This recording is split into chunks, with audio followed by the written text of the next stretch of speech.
क्या होता है जब एसएसपी साहब खुद ड्राइवर बनकर आधी रात थाने पहुंचते हैं और दरोगा उन्हें पकड़कर वो कांड करता है जिसे सुनकर आपके होश उड़ जाएंगे।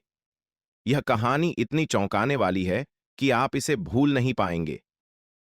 आज मैं आपको एक ऐसी सच्ची घटना बताने जा रहा हूं जो किसी फिल्म से कम नहीं है। एक ऐसी कहानी जहां सच्चाई और न्याय के बीच एक जंग छिड़ी। एक ऐसी रात जब एक एसएसपी साहब ने अपनी पहचान छुपाकर भ्रष्टाचार की जड़ों तक पहुंचने का फैसला किया। वीडियो आगे बढ़ाने से पहले मैं आपसे एक छोटा सा अनुरोध करना चाहता हूं। कमेंट में बताइए कि आप किस शहर से हमारी कहानी सुन रहे हैं। दिल्ली, मुंबई, कोलकाता या कोई और शहर। आपका नाम और शहर जानना मेरे लिए बहुत जरूरी है। और हां, अगर आप भी मानते हैं कि भ्रष्टाचार के खिलाफ लड़ाई जरूरी है तो इस वीडियो को लाइक जरूर कर। यह कहानी उत्तर प्रदेश के एक छोटे से शहर की है। रात के 12 बजे का समय था। सड़कों पर सन्नाटा पसरा हुआ था। सिर्फ कुछ ट्रक ड्राइवर अपने काम में लगे थे। लेकिन इस शांत रात में कोई नहीं जानता था कि एक तूफान आने वाला है। शहर के कोतवाली थाने का नाम पूरे इलाके में बदनाम था। यहां के दरोगा और उसके साथियों की मनमानी से लोग परेशान थे। खासकर ट्रक ड्राइवर से पैसे वसूलन, बिना वजह परेशान करना और डरा धमकाकर रिश्वत लेना, ये सब यहां आम बात थी। लेकिन उस रात कुछ अलग होने वाला था। शहर में एक नए एसएसपी साहब की पोस्टिंग हुई थी। राजीव कुमार सिंह नाम था उनका। वे अपनी ईमानदारी और सख्ती के लिए जाने जाते थे। कई भ्रष्ट अफसरों को उन्होंने पहले भी सबक सिखाया था। पिछले कुछ दिनों से उनके पास कई शिकायतें आ रही थीं। कोतवाली थाने के बारे में। लोग कहते थे कि यहां रात में ट्रक ड्राइवर्स को परेशान किया जाता है, बिना वजह पैसे मांगे जाते हैं। अगर कोई इनकार करे तो उसे झूठे केस में फंसा दिया जाता है। लेकिन एसएसपी साहब को लगा कि सिर्फ कागजों पर रिपोर्ट पढ़कर सच्चाई नहीं पता चल सकती। उन्होंने तय किया कि वे खुद जाकर देखेंगे कि रात में इस थाने में क्या होता है। लेकिन अगर वे एसएसपी की हैसियत से जाएंगे तो सब कुछ छुप जाएगा। तो उन्होंने एक अनोखी योजना बनाई। वे एक ट्रक ड्राइवर का भेष धारण करेंगे। पुराने कपड़े पहनकर एक छोटा सा ट्रक लेकर रात में शहर की सड़कों पर घूमेंगे और देखेंगे कि वाकई में पुलिस वाले क्या करते हैं। कोई नहीं जानता था कि उस रात क्या होने वाला है। न तो दरोगा को पता था, न ही किसी और को। बस एक बात पक्की थी, यह रात इतिहास में दर्ज हो जाने वाली थी। अब मैं आपको उस दरोगा के बारे में बताता हूं जो इस पूरे इलाके के लिए एक औफत बन चुका था। राकेश सिंह नाम था उसका, कोतवाली थाने का इंचार्ज। लेकिन वो सिर्फ इंचार्ज नहीं था, वो अपने आप को इस इलाके का राजा समझता था। राकेश सिंह की उम्र करीब 24 साल थी। मोटा ताजा शरीर, आंखों में घमंड और चेहरे पर हमेशा एक डरावनी मुस्कान। उसके पास एक ऐसा नेटवर्क था जो पूरे शहर में फैला हुआ था। हर सिपाही, हर हवलदार, सब उसके इशारे पर नाचते थे। उसका तरीका बहुत सिंपल था। रात में जब ट्रक ड्राइवर्स काम से लौटते थे तो वो और उसके साथी उन्हें रोकते थे। कहते थे, चेकिंग है भाई, गाड़ी के कागज दिखाओ। फिर कोई न कोई बहाना बनाकर पैसे मांगते थे। अगर कोई ड्राइवर इनकार करता तो उसे थाने ले जाया जाता। वहां उसे रात भर बैठाया जाता। कभी कभी तो मारपीट भी करते थे और फिर कहते थे, 500 रुपए दे दो तो छोड़ देंगे। पिछले महीने की ही बात है। सुरेश नाम का एक ट्रक ड्राइवर था। उसके पास सिर्फ 200 रुपए थे। घर में बीवी बीमार थी, बच्चे भूखे थे। जब राकेश सिंह ने 500 रुपए मांगे तो उसने कहा, साहब मेरे पास इतने पैसे नहीं हैं। बस फिर क्या था? राकेश सिंह ने अपने साथियों को इशारा किया। सुरेश को बुरी तरह पीटा गया। उसकी पसली टूट गई। फिर उसे झूठे केस में फंसाया गया। आज भी वो अस्पताल में भर्ती है। यह कोई अकेली घटना नहीं थी। ऐसी दर्जनों घटनाएं हो चुकी थीं। गरीब ट्रक ड्राइवर्स डरते थे कि कहीं राकेश सिंह की नजर उन पर न पड़ जाए। कई तो रात में काम करना ही छोड़ चुके थे। लेकिन राकेश सिंह का डर सिर्फ ड्राइवर्स में ही नहीं था। आम लोग भी उससे डरते थे। दुकानदार, मजदूर, छोटे व्यापारी, सभी जानते थे कि अगर राकेश सिंह का मिजाज बिगड़ गया तो मुसीबत आ सकती है। उसके पास एक पूरा गैंग था।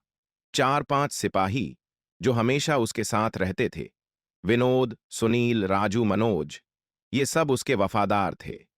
और सबसे बड़ी बात यह थी कि ये सब एक दूसरे को कवर करते थे। अगर किसी को शक होता तो वो कहते, हमने कुछ नहीं किया, ये तो झूठा इल्जाम है, और इस तरह से वो बच जाते थे। राकेश सिंह को लगता था कि उसका राज हमेशा चलता रहेगा। कभी कभी तो वो अपने साथियों से कहता, यहां हमारा राज है, कोई हमारा कुछ नहीं बिगाड़ सकता। लेकिन पिछले एक हफ्ते से उसे कुछ अजीब सी बेचैनी हो रही थी। सुना था कि नया एसएसपी आया है और वो बहुत सख्त है। कुछ लोगों ने कहा था कि उसने दूसरे जिलों में कई भ्रष्ट अफसरों को सबक सिखाया है। राकेश सिंह ने अपने साथियों से कहा था, कुछ दिन संभल कर रहना, नया एसएसपी है, पता नहीं क्या करे। लेकिन फिर उसने सोचा, अरे एसएसपी साहब तो दिन में आएंगे, रात में तो हमारा ही राज है। और यही सोचकर वो फिर से अपने पुराने धंधे में लग गया। उसे क्या पता था कि उसकी जिंदगी की सबसे बड़ी रात आने वाली है, एक ऐसी रात जो उसके सारे घमंड को मिट्टी में मिला देगी। शहर के लोग भी परेशान थे। कई लोगों ने नए एसएसपी साहब को शिकायत भी की थी, लेकिन किसी के पास पक्के सबूत नहीं थे। राकेश सिंह इतना चालाक था कि वो हमेशा अपने को बचाने का रास्ता रखता था। लेकिन अब उसकी किस्मत बदलने वाली थी, क्योंकि कोई नहीं जानता था कि उस रात एक ऐसा शख्स आने वाला है जो सबको चौंका देगा। रात के ठीक 1 बजे का समय था। सड़कों पर सन्नाटा पसरा हुआ था। सिर्फ कुछ स्ट्रीट लाइट्स की रोशनी में अंधेरा काटने की कोशिश कर रहा था। ऐसे में एक पुराना छोटा ट्रक धीरे धीरे शहर की सड़कों पर आ रहा था।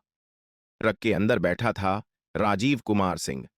लेकिन आज वो एसएसपी साहब नहीं दिख रहा था।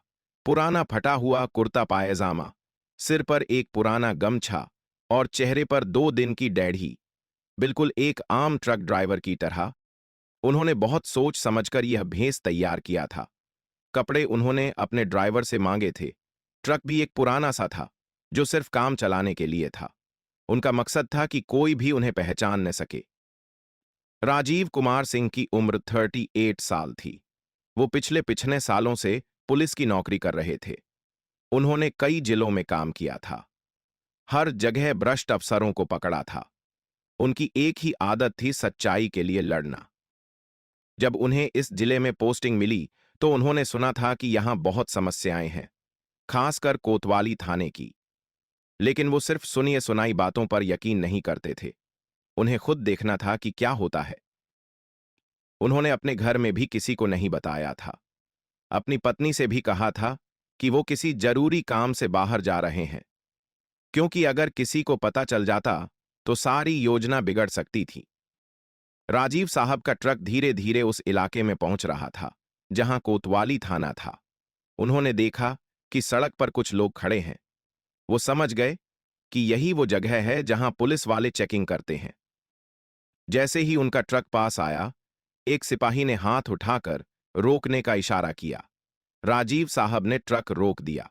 उनका दिल तेज धड़क रहा था, लेकिन चेहरे पर वो ही शांति थी। सिपाही ने खिड़की के पास आकर पूछा, कहां जा रहे हो भाई? राजीव साहब ने आवाज बदलकर कहा, साहब, दिल्ली से माल लेकर आ रहा हूं, अब गोदाम में छोड़ने जाना है। कागज पत्तर दिखाओ, सिपाही ने कड़क आवाज में कहा। राजीव साहब ने पहले से तैयार किए गए कागज निकाल कर दिए।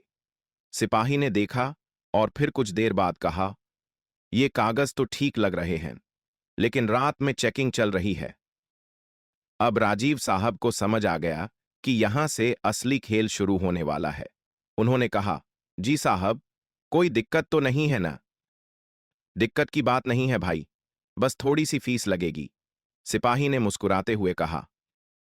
कैसी फीस साहब? राजीव साहब ने मासूमियत से पूछा। अरे भाई, समझदार हो, रात में चेकिंग का चार्ज लगता है, 200 रुपए दे दो, आराम से चले जाओ। राजीव साहब के अंदर गुस्सा आ रहा था, लेकिन उन्होंने खुद को संभाला। उन्होंने कहा, साहब, मैं नया हूं यहां, मुझे नहीं पता था कि इतने पैसे लगते हैं। तो अब पता चल गया ना, जल्दी निकालो पैसे। सिपाही की आवाज तेज हो गई। राजीव साहब ने देखा कि दूर से कुछ और लोग आ रहे हैं। शायद वो दरोगा और उसके साथी हैं। उन्होंने सोचा कि अब असली टेस्ट शुरू होगा। उन्होंने कहा, साहब मेरे पास सिर्फ 100 रुपए हैं। क्या काम चल जाएगा? अरे क्या बात कर रहे हो? 200 से कम में काम नहीं चलेगा, सिपाही ने गुस्से से कहा। इतने में वहां दरोगा राकेश सिंह आ गया। उसने देखा कि कोई नया ड्राइवर है। उसकी आंखों में एक अजीब सी चमक आई। क्या बात है विनोद, क्या समस्या है? राकेश सिंह ने पूछा। साहब, यह नया है, कह रहा है कि सिर्फ 100 रुपए हैं, विनोद ने कहा। राकेश सिंह ने राजीव साहब को देखा। उसे लगा कि यह कोई आसान शिकार है। उसने कहा, अरे भाई, यहां नया है क्या? यहां के नियम नहीं पता? राजीव साहब ने कहा, साहब मैं गरीब आदमी हूं, मेहनत मजदूरी करके खाता हूं, इतने पैसे नहीं हैं। तो फिर यहां क्या कर रहे हो? चलो थाने चलो, राकेश सिंह ने तुरंत कहा। राजीव साहब को लगा कि अब वो असली मकसद के करीब पहुंच रहे हैं। उन्होंने कहा, साहब मैंने कोई गलती नहीं की है, मेरे पास सारे कागज हैं। कागज हैं तो क्या हुआ? रात में बिना परमिशन के यहां से गुजरना गलत है। चलो थाने चलो, राकेश सिंह ने कड़क आवाज में कहा। राजीव साहब समझ गए कि अब वो थाने ले जाएंगे। यही तो वो चाहते थे। उन्होंने कहा, ठीक है साहब, चलते हैं। लेकिन उन्हें नहीं पता था कि राकेश सिंह के दिमाग में क्या चल रहा है। वो सोच रहा था कि इस नए ड्राइवर को एक अच्छा सबक सिखाना पड़ेगा ताकि आगे से कोई और हिम्मत न करे। रात का अंधेरा और गहरा हो रहा था, लेकिन सुबह होने से पहले बहुत कुछ होने वाला था। राकेश सिंह के इशारे पर 2 सिपाही राजीव साहब के ट्रक के दोनों तरफ आकर खड़े हो गए। उसने कहा, उतरो गाड़ी से, थाने चलना पड़ेगा। राजीव साहब ने शांति से ट्रक से उतर दिया। वो जानते थे कि अब असली खेल शुरू होने वाला है, लेकिन उनके चेहरे पर कोई डर नहीं था, सिर्फ एक आम ट्रक ड्राइवर की तरह परेशानी का भाव था। साहब मैंने कोई गलती नहीं की है, मेरे पास सारे कागज हैं, राजीव साहब ने कहा। कागज वागज की बात बाद में करेंगे, पहले थाने चलो, राकेश सिंह ने कड़क आवाज में कहा। कोतवाली थाने तक का सफर सिर्फ 5 मिनट का था, लेकिन राजीव साहब के लिए यह 5 मिनट बहुत महत्वपूर्ण थे। वो देख रहे थे कि पुलिस वाले कैसे बात कर रहे हैं, कैसे बर्ताव कर रहे हैं। राकेश सिंह अपने साथियों से कह रहा था, यह नया है, इसे अच्छी तरह समझाना पड़ेगा कि यहां कैसे काम करते हैं। हां साहब, इन नए वालों को ठीक से सिखाना जरूरी है, वरना ये समझते हैं कि यहां मुफ्त में काम चल जाएगा, विनोद ने कहा। थाने पहुंचकर राजीव साहब को अंदर ले जाया गया। थाने की हालत देखकर वो हैरान रह गए। गंदगी, बदबू और एक कोने में शराब की बोतलें। यह कोई पुलिस थाना नहीं, बल्कि किसी गुंडे की अड्डे जैसा लग रहा था। राकेश सिंह ने अपनी कुर्सी पर बैठकर कहा, अब बताओ, क्या नाम है तुम्हारा? राजू कुमार, राजीव साहब ने झूठा नाम बताया। और कहां से आए हो? दिल्ली से साहब, वहां माल लेकर आया हूं। राकेश सिंह ने एक अजीब सी मुस्कान दी। उसने कहा, देखो राजू, यहां हमारे अपने नियम हैं। रात में यहां से गुजरना है तो पहले हमसे इजाजत लेनी पड़ती है। साहब, मुझे नहीं पता था, राजीव साहब ने मासूमियत से कहा। अब पता चल गया ना, तो अब पैसे दो और जाओ, राकेश सिंह ने कहा। कितने पैसे साहब? 500 रुपए। राजीव साहब ने हैरानी से कहा, 500? साहब, बाहर तो आपके आदमी ने 200 कहा था। राकेश सिंह की आंखें गुस्से से लाल हो गईं। उसने कहा, बाहर और बात थी, अब तुम थाने के अंदर हो, यहां मेरे नियम चलते हैं। साहब मेरे पास इतने पैसे नहीं हैं, राजीव साहब ने कहा। तो फिर यहीं बैठो, सुबह तक यहीं रहना पड़ेगा, राकेश सिंह ने कहा। राजीव साहब समझ गए कि अब वो उन्हें डराने की कोशिश कर रहा है। उन्होंने कहा, साहब घर में बीवी बच्चे हैं, वो चिंता करेंगे। तो पहले क्यों नहीं सोचा? यहां के नियम जानने चाहिए थे, राकेश सिंह ने कहा। इतने में एक और सिपाही आया और राकेश सिंह के कान में कुछ कहा। राकेश सिंह की मुस्कान और चौड़ी हो गई। उसने कहा, राजू, लगता है तुम्हारे ट्रक में कुछ गड़बड़ है। क्या गड़बड़ साहब? मनोज कह रहा है कि तुम्हारे ट्रक में कुछ सामान छुपा हुआ है। हो सकता है कोई गैरकानूनी चीज हो। राजीव साहब जानते थे कि यह हूठ है, लेकिन अब वो देखना चाहते थे कि यह कितनी दूर तक जा सकते हैं। उन्होंने कहा, साहब, मैं कसम खाकर कहता हूं, मेरे ट्रक में कुछ गलत नहीं है। कसम वसम से कुछ नहीं होता, हमें जांच करनी पड़ेगी, राकेश सिंह ने कहा। तो कर लीजिए साहब, मुझे कोई दिक्कत नहीं है, राजीव साहब ने कहा। राकेश सिंह को लगा कि यह ड्राइवर बहुत सीधा है। उसने अपने साथियों से कहा, इसे अंदर वाले कमरे में ले जाओ, मैं अभी आता हूं। राजीव साहब को एक छोटे कमरे में ले जाया गया। वहां की हालत और भी बुरी थी। गंदगी, मकड़ी के जाले और एक कोने में टूटी हुई कुर्सी। यह वही जगह थी जहां वो गरीब लोगों को डराते धमकाते थे। थोड़ी देर बाद राकेश सिंह और उसके 3 साथी आए। उसने कहा, राजू, बात यह है कि तुम्हें यहां रात गुजारनी पड़ेगी। सुबह तक तुम्हारे ट्रक की पूरी जांच होगी। साहब, मैं घर कब जाऊंगा?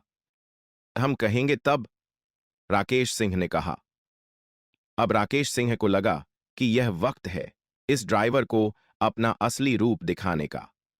उसने कहा, देखो राजू, यहां मेरा राज चलता है। अगर मैं चाहूं तो तुम्हें कल तक छोड़ दूं, अगर मैं चाहूं तो महीने भर रख सकता हूं। राजीव साहब ने शांति से कहा, साहब, मैंने कोई गलती नहीं की है। गलती की है या नहीं, यह मैं तय करूंगा, राकेश सिंह ने घमंड से कहा।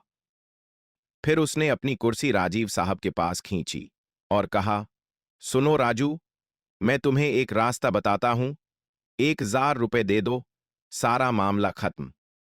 राजीव साहब के अंदर गुस्सा उबल रहा था, लेकिन वो अपने मकसद को नहीं भूले थे। उन्होंने कहा, साहब, मेरे पास इतने पैसे नहीं हैं। तो फिर किसी को फोन करो, घर से मंगवाओ, राकेश सिंह ने कहा। साहब, घर में किसी के पास इतने पैसे नहीं हैं, हम गरीब लोग हैं। अब राकेश सिंह का गुस्सा बढ़ने लगा। उसने कहा, तो फिर यहीं बैठो, जब तक पैसे नहीं आते तब तक यहीं रहोगे। राजीव साहब ने देखा कि अब वक्त आ गया है। उन्होंने अपनी जेब से मोबाइल निकालने की कोशिश की। राकेश सिंह ने कहा, मोबाइल दे दो, यहां मोबाइल इस्तेमाल करने की इजाजत नहीं है। लेकिन राजीव साहब ने मोबाइल वापस जेब में रख लिया। उन्होंने कहा, साहब, मैं सिर्फ अपनी बीवी को फोन करना चाहता हूं। नहीं, मोबाइल दे दो, राकेश सिंह ने कड़क आवाज में कहा। अब राजीव साहब समझ गए कि यह लोग उन्हें पूरी तरह से अपने कंट्रोल में लेना चाहते हैं। यही वो वक्त था जब उन्होंने तय किया कि अब बहुत हो गया। राजीव साहब ने धीरे से अपनी जेब से मोबाइल निकाला। राकेश सिंह और उसके साथी सोच रहे थे कि वो डरकर किसी को पैसे मांगने के लिए फोन करेगा, लेकिन जो हुआ वो उनकी कल्पना से भी बाहर था। राजीव साहब ने एक नंबर डायल किया। फोन लगते ही उन्होंने कहा, हेलो, मैं एसएसपी राजीव कुमार सिंह बोल रहा हूं। यह सुनते ही राकेश सिंह का चेहरा एकदम सफेद हो गया। उसकी आंखें फैल गईं, जैसे उसने कोई भूत देखा हो। बाकी सिपाहियों के होश उड़ गए। क्या क्या कहा आपने? राकेश सिंह की आवाज कांप रही थी।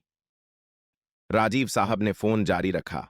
हां, मैं कोतवाली थाने में हूं, तुरंत यहां पहुंचो, सभी वरिष्ठ अधिकारियों को साथ लेकर आना। राकेश सिंह के पैरों तले जमीन खिसक गई। उसने कांपते हुए कहा, आप एसएसपी साहब हैं? यह कैसे हो सकता है?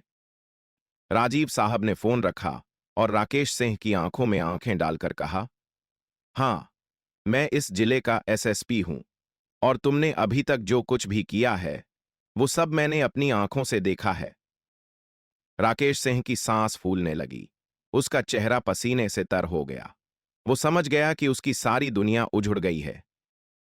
साहब, साहब, हमें नहीं पता था, हमसे गलती हो गई, राकेश सिंह ने हाथ जोड़कर कहा। गलती? राजीव साहब की आवाज में गुस्सा था। तुमने मुझसे पैसे मांगे, मुझे डराया, धमकाया, यह गलती नहीं, यह तुम्हारी आदत है। विनोद, सुनील और बाकी सिपाही डर के मारे कांप रहे थे। वो सब जानते थे कि अब उनकी नौकरी गई।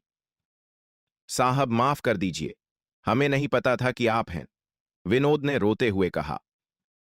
अगर मैं एसएसपी नहीं होता तो क्या तुम किसी और गरीब ड्राइवर के साथ भी यही करते? राकेश सिंह के पास कोई जवाब नहीं था। उसकी सारी हैकड़ी खत्म हो गई थी। इतने में बाहर से गाड़ियों की आवाज आई। तेज सायरन की आवाज थी। राजीव साहब ने कहा, लगता है मेरी टीम आ गई। कुछ ही मिनटों में थाने के बाहर कई गाड़ियां आकर रुकीं। एसपी, डीएसपी और अन्य वरिष्ठ अधिकारी भागते हुए अंदर आए। सर, आप ठीक तो हैं? एसपी ने घबराकर पूछा। हाँ, मैं ठीक हूं, लेकिन इस थाने की हालत देखिए। यहां कैसे काम चल रहा है, राजीव साहब ने कहा।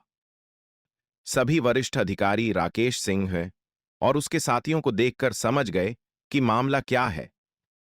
राजीव साहब ने विस्तार से बताया कि कैसे उन्होंने ड्राइवर का भेष बनाया था, कैसे इन लोगों ने उनसे पैसे मांगे थे, कैसे उन्हें डराया और धमकाया था। यह सब रिकॉर्ड हो रहा था? एसपी ने पूछा। हाँ, मेरे पास सब सबूत हैं। मैंने पूरी बातचीत रिकॉर्ड की है, राजीव साहब ने कहा। राकेश सिंह का चेहरा और भी सफेद हो गया। उसे पता चल गया कि अब कोई बचने का रास्ता नहीं है। साहब, हमसे गलती हो गई, हमें माफ कर दीजिए, राकेश सिंह ने गिड़गिड़ाकर कहा। गलती? तुमने अब तक कितने गरीब लोगों के साथ यही किया है? कितने लोगों को सताया है? राजीव साहब ने कड़क आवाज में कहा। साहब, अब से हम ऐसा नहीं करेंगे, विनोद ने कहा। अब से का मौका ही नहीं मिलेगा। तुम सबको तुरंत सस्पेंड किया जाता है, राजीव साहब ने कहा।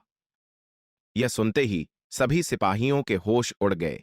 राकेश सिंह तो जमीन पर बैठ गया। राजीव साहब ने एसपी से कहा, इन सबके खिलाफ तुरंत केस दर्ज करो। भ्रष्टाचार, धमकी और गैरकानूनी वसूली के आरोप लगाओ। जी सर, अभी करता हूं, एसपी ने कहा। राकेश सिंह ने आखिरी कोशिश करते हुए कहा, साहब, मेरे बच्चे हैं, मेरी बीवी है, उनका क्या होगा? जब तुम गरीब लोगों को सताते थे, तब उनके बच्चों का क्या होता था? उनकी बीवियों का क्या होता था? राजीव साहब ने जवाब दिया। इतने में थाने के बाहर से आवाजें आने लगीं। कुछ लोग जमा हो गए थे। खबर फैल गई थी कि एसएसपी साहब थाने में हैं। राजीव साहब ने कहा, इन लोगों को भी अंदर बुलाओ, मैं उनसे भी बात करना चाहता हूं। जब गरीब ट्रक ड्राइवर्स और दूसरे लोग अंदर आए, तो उन्होंने देखा कि राकेश सिंह और उसके साथी घुटनों के बल बैठे हैं। अब तुम लोग बताओ कि इन्होंने तुम्हारे साथ क्या किया है, राजीव साहब ने कहा।